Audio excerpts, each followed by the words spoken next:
Hello guys, मैं हूं मनीष वर्मा और आप देख रहे हैं learn of techno. Dear friend, आज ये हमारा ड्राइंग का सेशन है। इससे पहले की क्लास में हमने पोलियोगन के बारे में देखे थे कि कितने टाइप के होते हैं अलग अलग।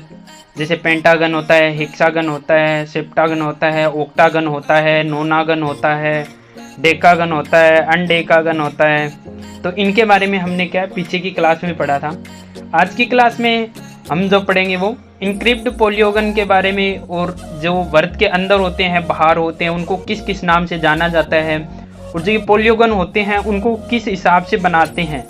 क्योंकि जो एग्जाम में कई बार क्वेश्चन आता है तो ये पोलियोगन है वो बनाना दिया जाता है, ठीक है। बहुभुज क्या है, बनाने हुए आते हैं। तो उनके बारे में आज की क्लास में देखेंगे। चलिए वीडियो को शुरू करते हैं। और इससे पहले मैं आपको बता दूं कि हर शाम 8 बजे आपको मिलेगा एक नया वीडियो ओनली हमारे चैनल पर। तो आप हर शाम 8 बजे हमारे चैनल पर विजिट कर सकते हैं। चलिए क्लास को शुरू करते हैं। फर्स्ट है हमारा उत्कीर्ण बहुभुज। उत्कीर्ण बहुभुज कौन सा होता है? जो इनक्रिप्ट पोलियोगन होता है, ठीक है। उत्कीर्ण जो बहुभुज होता है वो क्या है, वर्त के अंदर जो हमारा बहुभुज जो पोलियोगन जो वर्त के अंदर जो बना हुआ होता है।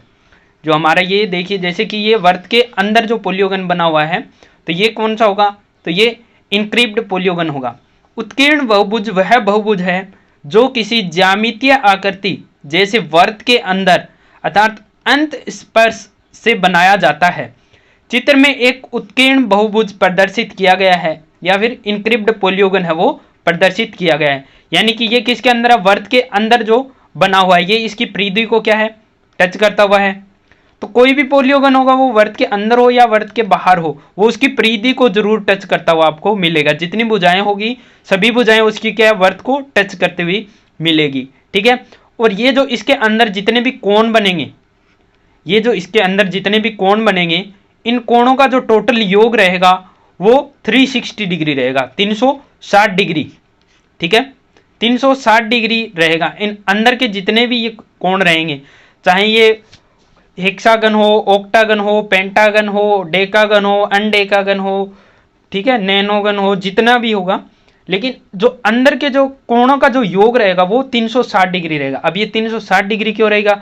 क्योंकि वर्त जो पूरी परिधि पर यहाँ से घूमकर यहाँ पर आता है। जैसे कि ये मान लो यहाँ से चले और पूरा इधर से घूम के और वापस यहीं पर आते हैं तो कितना डिग्री होता है? 360 डिग्री राउंड लगाते हैं, ठीक है। तो इसके अंदर जितने भी कोण बनेंगे वो उनका योग कितना होगा? 360 डिग्री होगा। नॉर्मल सी बात है, ठीक है। तो कई बार एग्जाम में पूछ लिया जाता है कि जो ओक्टागन है उसके आंतरिक कोणों का योग कितना होता है, या पेंटागन का पूछ लिया जाता है, हेक्सागन का पूछ लिया जाता है। तो आंतरिक कोणों का टोटल योग जो इनका रहता है वो 360 डिग्री रहता है, ठीक है डियर फ्रेंड। चलिए आगे देख लेते हैं। इसमें आगे इसमें क्या दिया हुआ है, ठीक है। इनक्रिप्ट पोलियोगन आपको समझ में आ गया। जो बहुभुज हमारा वर्त के अंदर बना होता है वो इनक्रिप्ट पोलियोगन होता है। और सर्कुमक्रिप्ट पोलियोगन परिगत बहुभुज, अब ये कौन सा होता है? तो ये परिगत बहुभुज में क्या? परिगत बहुभुज वह बहुभुज है जिसमें प्रत्येक भुजा वर्त पर स्पर्शी होती है। वर्त बहुभुज के आंतरिक उत्कीर्ण होता है जबकि बहुभुज वर्त के चारों ओर परिगत होता है। चित्र में एक परिगत बहुभुज प्रदर्शित किया गया है, ठीक है। तो उसमें क्या था? उत्कीर्ण में वर्त था वो बाहर की साइड बना हुआ था, ठीक है, बाहर के कोणों को टच करता हुआ, परिधि को टच करता हुआ बना हुआ था। अब इसमें क्या है? परिगत बहुभुज में इसमें क्या वर्त है वो अंदर है लेकिन परिधि को टच कर रही है इसकी सारी भुजाएं। उत्कीर्ण में भी सारी भुजाएं परिधि को टच कर रही थी बाहर की, ठीक है। तो कहने का मतलब है कि सारी भुजाएं, जितनी भी भुजाएं होगी, चाहे वो पेंटागन हो, हेक्सागन हो, ओक्टागन हो, नोनागन हो, डेकागन हो, कितना भी हो, तो सारी जो भुजाएं हैं वो वर्त की परिधि को स्पर्श जरूर करेगी, चाहे आंतरिक हो चाहे बाह्य हो, ठीक है। तो ये इनके बारे में थोड़ा सा बेसिक था। चलिए आगे देख लेते हैं। मेन चीज आगे है कि इनको बनाते कैसे हैं। जैसे वर्त या प्रकार के द्वारा इनको बनाते कैसे हैं, कंपास के द्वारा, तो उनके बारे में देख लेते हैं थोड़ा। अब है बहुभुज के प्रॉपर्टीज। पोलियोगन की प्रॉपर्टीज क्या होती है? बहुभुज के गुणधर्म, प्रॉपर्टीज क्या क्या होती है? तो बहुभुज के निम्नलिखित प्रॉपर्टी होती है। नियमित बहुभुज के सभी कोने परिवर्त की परिधि से स्पर्श करते हैं, यानी कि वर्त की परिधि से सारे कोने वो स्पर्श करते रहेंगे। ठीक है, आंतरिक होगा तो उसकी सारी भुजाएं करेगी, बाह्य होगी तो उनके जो कोने होंगे तो वो क्या है, उत्कीर्ण में कौन से हैं, तो उत्कीर्ण में क्या है, कोने जो है वो बाह्य कोने हैं वो टच करते हैं। जैसे ये हमारा क्या है, पेंटागन है। ठीक है, तो ये जो हमारा हेक्सागन है, सॉरी, ये तो ये क्या है, अगर इसके बाहर अगर हम वर्त बनाते हैं तो क्या ये बाहर की सभी भुजाएं या इसको टच करेगी, सभी कोने इसको टच कर रहे हैं। अगर अंदर हम इसके वर्त बनाते हैं तो सभी भुजाएं इसकी परिधि को टच करेगी। तो वही ये बता रहा है कि परिवर्त की परिधि से स्पर्श करते हैं। ठीक है, जो नियमित बहुभुज होते हैं। अब नियमित बहुभुज कौन से होते हैं, तो पीछे की क्लास में हमने पढ़ा था कि नियमित बहुभुज के सभी कोण और सभी भुजाएं क्या होती है, समान होती है। एक था अनियमित बहुभुज, तो उसके क्या सभी कोण और सभी भुजाएं वो समान नहीं होती है, वो अनियमित बहुभुज होता है। और नियमित बहुभुज कौन सा होता है, जिसके सभी कोण और सभी भुजाएं समान होती है। ठीक है, नेक्स्ट है इसमें नियमित बहुभुज के सभी बाह्य कोणों का योग है वो 360 डिग्री के बराबर होता है। नियमित बहुभुज के सभी बाह्य कोणों का योग कितना होता है, 360 डिग्री के बराबर होता है। जो मैंने आपको बताया था अभी कि इनके, क्योंकि ये वर्त के अंदर बना हुआ है और वर्त के सभी कोणों का योग कितना होता है, 360 डिग्री होता है। चाहे इसके अंदर कितने ही कोण बना लो आप, 360 डिग्री से ज्यादा नहीं बन पाएंगे ना एक वर्त के अंदर। तो इसमें भी क्या है, जैसे ये बना हुआ है, ठीक है, ये हमारा क्या पेंटागन बना हुआ है इसके अंदर, तो इसके भी सभी कोणों का योग कितना होगा, 360 डिग्री होगा। अगर इसके अंदर हेक्सागन बनाने, उनका कोणों का योग कितना होगा, 360 डिग्री होगा। अगर ऑक्टागन बनाते हैं, नोनागन बनाते हैं, डेकागन बनाते हैं, अनडेकागन बनाते हैं, कुछ भी बनाते हैं, तो सभी कोणों का योग क्या रहेगा, 360 डिग्री रहेगा। ठीक है, नेक्स्ट है बाह्य कोण और इसके संलग्न अंत कोण का योग है वो 180 डिग्री के बराबर होता है। अब ये कौन से कोण की बात हो रही है, 180 डिग्री के बराबर होता है, तो ये बात हो रही है इस कोण की। जैसे ये हमारी कोई मान लो, जैसे कि ये नीचे की बेस लाइन है, ठीक है, इसको एक बेस लाइन मान लेते हैं। अगर इस लाइन को हम आगे बढ़ाते हैं तो ये कोण बनेगा, एक ये कोण बन रहा है। इस लाइन को अगर इधर आगे बढ़ाते हैं तो एक ये कोण बन रहा है और दूसरा क्या बन रहा है, दूसरा कोण ये बन रहा है। तो इन दोनों कोणों का योग है वो कितना होगा, 180 डिग्री होगा। ठीक है, चाहे यहां पर ले लो इसे, ठीक है, इसको थोड़ा सा बड़ा कर लेते हैं। इन दोनों कोणों का योग कितना होगा, 180 डिग्री होगा। अगर यहां पर लेते हैं तो इसका और इसका, इन दोनों कोणों का योग कितना होगा, 180 डिग्री होगा। इसी कोण की ये बात कर रहा है। बाह्य कोण और इसके संलग्न अंत कोण का योग है वो 180 डिग्री के बराबर होता है। ठीक है, नेक्स्ट है नियमित बहुभुज की सभी भुजाएं उस बहुभुज के अंतवर्त पर स्पर्शी होता है। नियमित बहुभुज की सभी भुजाएं उस बहुभुज के अंतवर्त पर स्पर्शी होता है। ठीक है, सभी भुजाएं, अगर बाह्य वर्त है जैसे उत्कीर्ण है तो उसमें क्या होगा कि सभी बाहर के कोण हैं वो मैच करेंगे, और परिगत में इसकी आंतरिक भुजाएं हैं वो, जैसे वर्त क्या बनेगा, अंदर बनेगा, तो इसमें क्या है, सभी भुजाएं, जो भी हमारा जो पेंटागन होगा, पोलियोगन होगा, सॉरी, तो उसकी क्या है, सभी भुजाएं वो इसकी परिधि के साथ क्या करेगी, टच करेगी, स्पर्श करेगी। ठीक है, नेक्स्ट है बहुभुज के आंतरिक कोणों का योग 2n-2 इंटू 90 ज्ञात किया जा सकता है। बहुभुज के आंतरिक कोणों का योग ज्ञात करना हो, कोई भी बहुभुज हो, कोई भी पोलियोगन हो, उसके आंतरिक कोणों का योग हमें अगर ज्ञात करना है तो इसका फॉर्मूला क्या होता है, 2n-2 इंटू 90। ठीक है, जहां पर n बहुभुज की भुजाओं की संख्या है कि कितनी भुजाएं हैं उस बहुभुज में, उसको 2 से गुणा करेंगे, -2 करेंगे और उसको 90 से उसको गुणा कर देंगे। ठीक है, तो उसके क्या है, बहुभुज के आंतरिक कोणों का टोटल योग आ जाएगा हमारे पास। ठीक है, जैसे कि ये बहुभुज है, इसके आंतरिक कोणों का योग हमें मालूम नहीं है, लेकिन ये कौन सा है, ये नियमित बहुभुज है, हमें पता है नियमित बहुभुज के आंतरिक कोणों का योग कितना होता है, तो 360 डिग्री होता है टोटल। ठीक है, चाहे इसके बाह्य कोणों का ले लो, क्योंकि ये एक वर्त के अंदर बना होता है। जैसे कि इसको ऐसे ऐसे करके अगर एक वर्त बना दें, या फिर अंदर की साइड जैसे इसकी सारी भुजाएं क्या है, टच करती हुई एक वर्त बनेगा, परिधि को टच करता हुआ बनेगा। तो वर्त के कितना है, 360 डिग्री में बना होता है वर्त। ठीक है, तो अगर ये बनाएंगे तो इसके टोटल जो नियमित बहुभुज होगा उसके टोटल कोणों का योग कितना होगा, सभी कोणों का योग उसका कितना होगा, 360 डिग्री होगा। ठीक है। और अनियमित कोई बहुभुज है, इरेगुलर पोलियोगन है हमारा, तो उसका अगर हमें ज्ञात करना है तो 2n-2 इंटू 90, यानी कि n कौन सा होगा, बहुभुज की सभी भुजाएं होगी कि कितनी भुजाएं हैं, 5 है, 7 है, 9 है, 11 है, 15 है, माइनस में 2, 2 से गुणा करके उसको 2 से माइनस कर दीजिए, उसके बाद 90 से उसको गुणा कर दीजिए, ठीक है। तो क्या है, उसके बहुभुज की आंतरिक कोणों का योग हमारा निकल कर आ जाएगा। जो हमें 3 नंबर में पॉइंट में क्या देखा था हमने, 180 डिग्री कोण जो देखा था, इसमें क्लियर किया हुआ है कोण ए और कोण बी का योग कितना है, 180 डिग्री। वही मैंने आपको बताया था कि इस लाइन को अगर ऐसे सीधा कर दें, इस लाइन को इधर सीधा कर दें, इसका कोण का योग और इस कोण का योग कितना होगा, 180 डिग्री। इस कोण का योग और इस कोण का योग कितना होगा, 180 डिग्री, यानी कि ये एक सरल रेखा पर बना हुआ कोण है, ठीक है। तो इसका टोटल योग कितना होगा, सरल रेखा पर बना हुआ कोण कितना होता है, जैसे ये सरल रेखा है, इस पर ये कोण बना हुआ है, कितना है, 180 डिग्री का है। तो इसको हम आगे भी तो बढ़ा सकते हैं इस लाइन को, तो ये टोटल कितना होगा, 180 डिग्री होगा, ये और ये दोनों इंक्लूड करके, ठीक है। तो वही इसमें बताया 180 डिग्री, ठीक है। कोण ए प्लस कोण बी बराबर कितना होता है, 180 डिग्री, इसी के बारे में बताया है, ठीक है। चलिए नेक्स्ट देख लेते हैं। नेक्स्ट में दिया हुआ है फ्री हैंड ड्राइंग ऑफ पोलियोगन। अब पोलियोगन की फ्री हैंड ड्राइंग दी हुई है कि किस प्रकार से पोलियोगन बनाते हैं, ठीक है। तो ज़्यादा ये हार्ड नहीं है, बस आप वीडियो को देख रहे हैं तो थोड़ा दिल से अटैच होकर देखिए, आपको सारा समझ में आ जाएगा, ठीक है। अगर आप साथ साथ बनाना चाहते हैं तो बना भी सकते हैं, वीडियो की स्पीड अगर आपको ज़्यादा लगती है तो कम करके आप क्या साथ साथ में बना सकते हैं। तो इसमें क्या दिया हुआ है, बहुभुज फ्री हैंड ड्राइंग ऑफ पोलियोगन, बहुभुज की मुक्त हस्त चित्रण। फर्स्ट में दिया हुआ है एक 25 मिलीमीटर भुजा वाले सप्तभुज की रचना करनी है, तो अर्धवर्त विधि द्वारा करनी है। अब अर्धवर्त की भी 2 विधियां होती हैं, तो दोनों विधियां क्या हमें देख लेते हैं, ठीक है।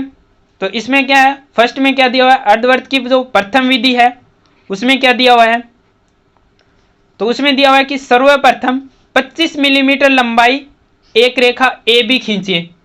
25 मिलीमीटर लंबाई की एक रेखा हमने खींच ली ए बी, ये मान लो ए, ये ए बी खींच ली हमने, ठीक है। अब बिंदु ए को केंद्र मानते हुए कंपास से ए बी त्रिज्या लेकर अर्धवर्त खींचिए। अब बिंदु ए को क्या मानना है, हमें सेंटर मानना है, तो हमारा जो प्रकार होगा, कंपास होगा, उसको कहां पर रखना है, ए के पॉइंट पर रखना है, बी की इतनी दूरी का खोलना है और क्या करना है, एक अर्धवर्त बनाना है, एक चाप बनाना है अर्धवर्त का, ठीक है। ये इतना बन गया, ए बी त्रिज्या से लेकर अर्धवर्त खींचना है, खींच लिया अर्धवर्त। डिवाइडर का उपयोग करते हुए अर्धवर्त को 7 बराबर भागों में बांटिए। अब ये जो बना हुआ है इसको कितने बराबर भागों में बांटना है, अब 7 बराबर भागों में बांटना है, तो किधर से शुरू करेंगे, इस पॉइंट पे रखेंगे। जैसे ये 25 मिलीमीटर की लंबाई थी, ठीक है, तो ये टोटल कितनी दूरी तय करके गया, 50 मिलीमीटर।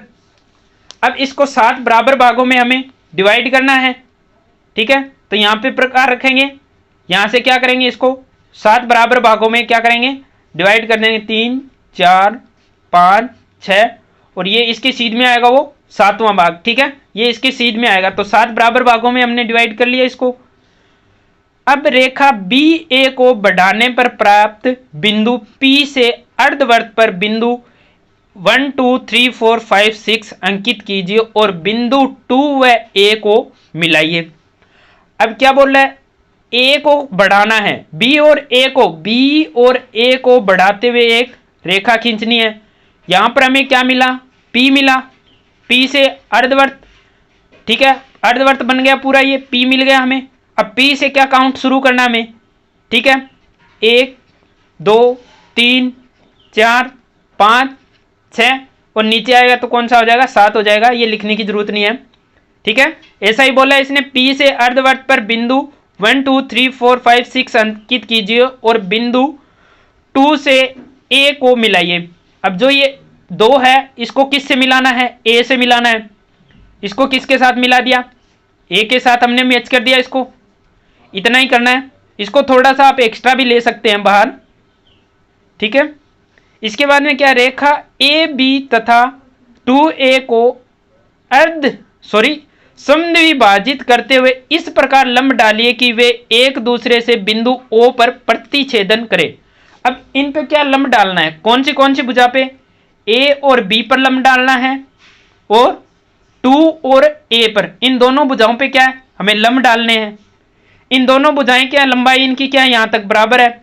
अब लंब कैसे डालते हैं, तो प्रकार जितना ये इतनी दूरी है, इसको आधे से ज्यादा प्रकार खोलेंगे, इधर एक चाप लगाएंगे, इस साइड रखेंगे, इधर एक चाप लगाएंगे, यहां पर रखेंगे, नीचे एक चाप लगाएंगे, इधर से रखेंगे, नीचे एक चाप लगाएंगे। ये जो आएगा ये क्या आएगा, हमारा लंब आएगा, ठीक है। ये सीधी रेखा जो मिल गई। सेम ऐसे ही यहां करना है, यहां पे प्रकार रखना है, इधर से कट करना है और इधर से कट करना है, यहां पर प्रकार रखना है, यहां से कट करना है और इधर से कट करना है। अब इन दोनों को क्या करना है, मैच कर देना है, ठीक है। ये थोड़ा फ्री हैंड बना रहा हूं, सही नहीं बन रहा है, प्रकार से अगर आप बनाएंगे सही बन जाएगा, ठीक है। अब इन दोनों रेखाओं को क्या है, आगे मैच करना है, इन रेखाओं को आगे बढ़ा देना है, ठीक है। यहां पर इन दोनों रेखाओं को आगे बढ़ा दिया, ठीक है। तो हमें क्या बिंदु प्राप्त हुआ, ओ बिंदु हमें प्राप्त हुआ। कहां पर, यहां पर हमें ओ प्राप्त हुआ। अब बिंदु ओ को केंद्र मानकर तथा कंपास में ओ ए अथवा ओ बी त्रिज्या लेते हुए एक वृत्त खींचिए। अब ये ओ है, ओ से ए तक आप इंक्लूड कर सकते हैं, ओ से ए तक का प्रकार खोल सकते हैं या फिर ओ से बी तक का प्रकार खोल सकते हैं, क्योंकि इन दोनों की जो आपस की दूरी है वो क्या है, बराबर है, ठीक है। तो ओ पर प्रकार रखा और हमने कितना खोल लिया, ए तक खोल लिया।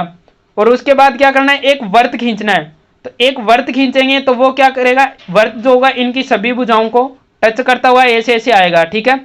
ऐसे हमारा एक वृत्त बन जाएगा, वृत्त बन गया ऐसे। अब क्या करना है, वृत्त भी बना लिया, यहां तक हो गया। नेक्स्ट इसमें दिया हुआ है, इस वृत्त पर ए बी त्रिज्या लेकर कंपास की सहायता से चाप खींचिए। ए बी को क्या लेना है, त्रिज्या लेना है, ए बी त्रिज्या की। बिंदु सी डी ई तथा एफ अंकित कीजिए। यहां रेखा A B, B C, C D, D E, E F और एफ टू क्या होगी, बराबर होगी सारी भुजाएं, क्योंकि ए से बी तक का हमने प्रकार खोला, ए से बी तक का प्रकार खोला, यहाँ एक चाप लगा, इसके बाद यहाँ चाप लगा, यहाँ चाप लगा, यहाँ लगा, 1 2 3 4 5 6 और 7वां चाप यहाँ आएगा, ठीक है। अब इनको क्या अंकित करना है, ए बी, इसको सी डी ई और एफ अंकित कर दिया। नेक्स्ट हमारा क्या है, 2 है यहाँ पर, यही ये बोल रहा है ए बी बराबर बी सी। ए बी के बराबर कितना है, बी सी है, यहां से हमें एक रेखा खींचनी है, ठीक है। थोड़ा कलर चेंज कर लेता हूं,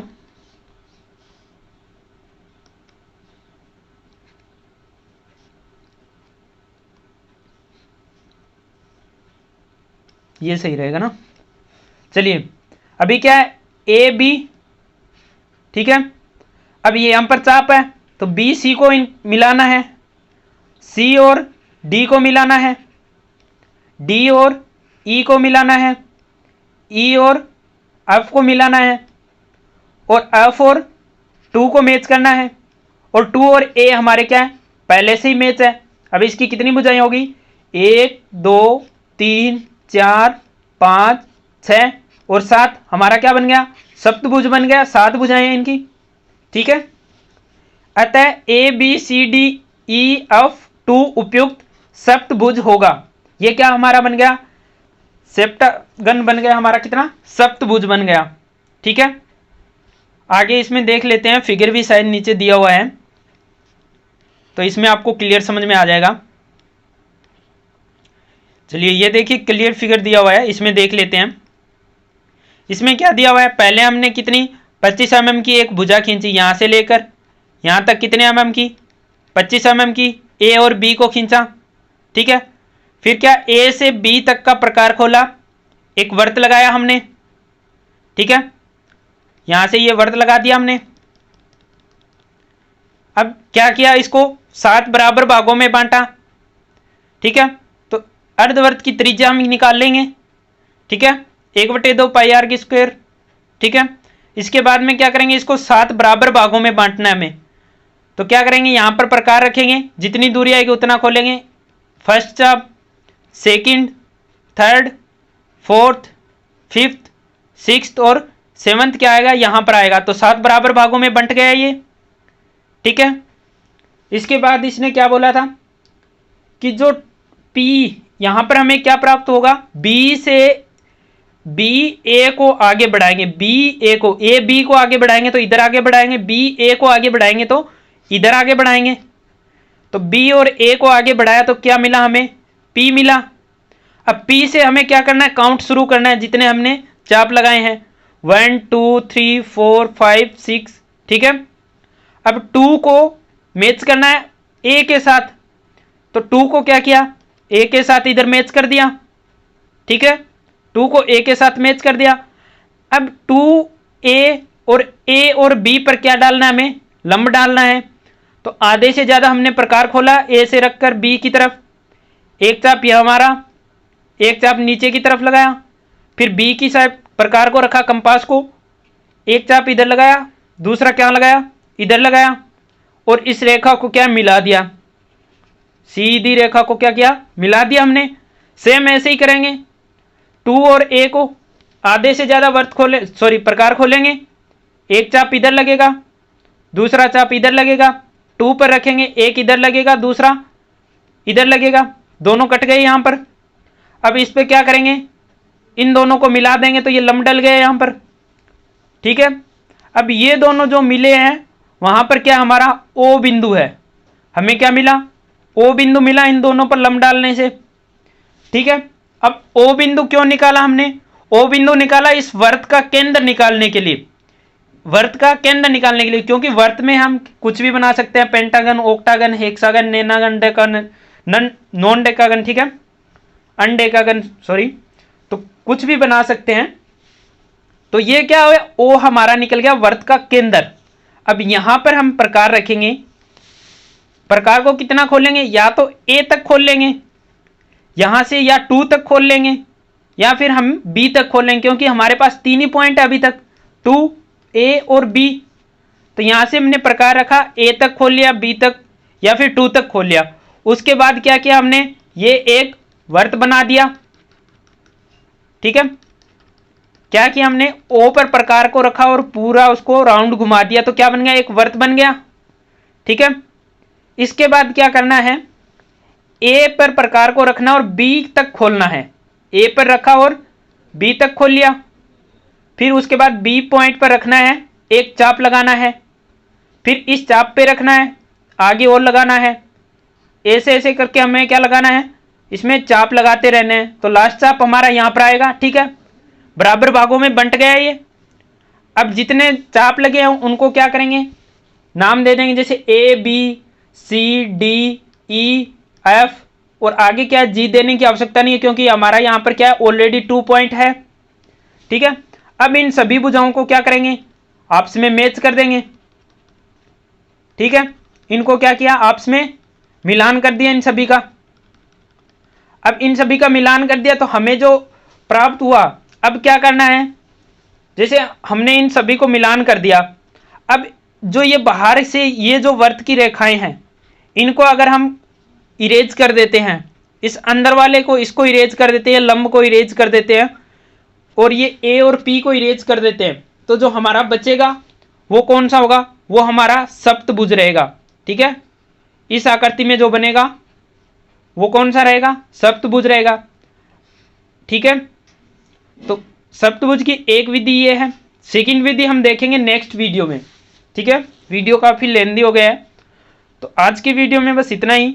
वीडियो अगर आपको अच्छा लगता है तो ज़्यादा से ज़्यादा आप शेयर कर दीजिए, चैनल को सब्सक्राइब नहीं किया तो सब्सक्राइब कर लीजिए। हर शाम 8 बजे एक नया वीडियो मिलेगा ओनली हमारे चैनल पर, आप अपने फ्रेंड सर्कल में शेयर कर सकते हैं, ठीक है डियर फ्रेंड। क्लासें आपको आगे से आगे बहुत ही बेहतरीन मिलने वाली है। इसके अलावा एक नया चैनल भी हम लेकर आने वाले हैं, तो उस पर आपको क्या अलग अलग एक एक पॉइंट की अलग अलग एक एक वीडियो आपको मिलती रहेगी, ठीक है। जैसे ही वो आपको नया चैनल हमारा आएगा, पब्लिश होगा, तो उसके बारे में आपको बता दिया जाएगा, लिंक भी आपको प्रोवाइड करवा दिया जाएगा। इसके अलावा अगर आपको कोई डाउट रहता है, डिस्क्रिप्शन में आपको कॉन्टैक्ट नंबर दिया हुआ, कॉन्टैक्ट कर सकते हैं, व्हाट्सअप कर सकते हैं, इंस्टा या टेलीग्राम पर हमें ज्वाइन कर सकते हैं। ठीक है, thanks for watching and bye bye.